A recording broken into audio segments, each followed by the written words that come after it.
Kamusta mga kaboxing? This is Boy Kalawang TV.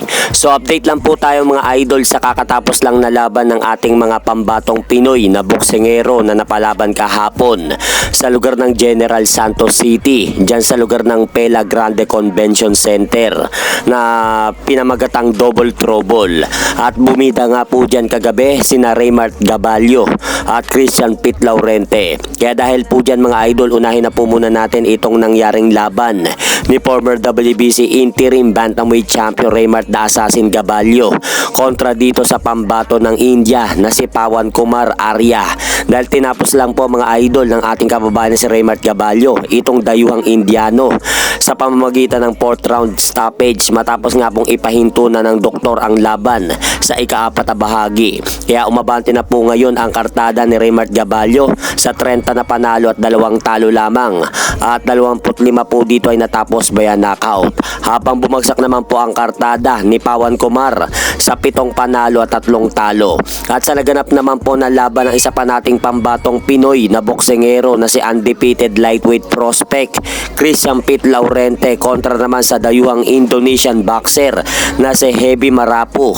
Tinalo naman po mga idol ni Christian Pit Laurente itong matigas na Indonesian boxer sa pamamagitan ng 10 round unanimous decision upang mapanalunan po ni Laurente mga idol ang nakatayang titulo sa laban na IBF Pan Pacific Lightweight Belt na nakataya.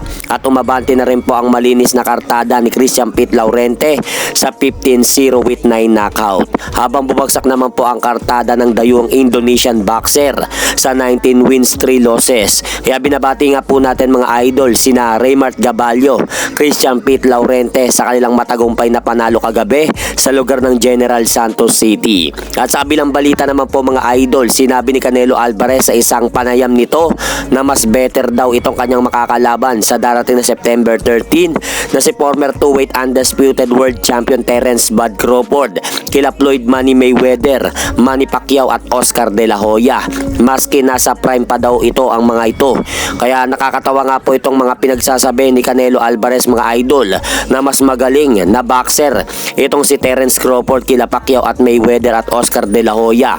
Baka siguro mga idol nakakalimutan ni Canelo Alvarez kung ano ang nagawang record ng 3 boxer na ito na ikinukumpara niya sa kanyang makakalaban na si Terence Crawford.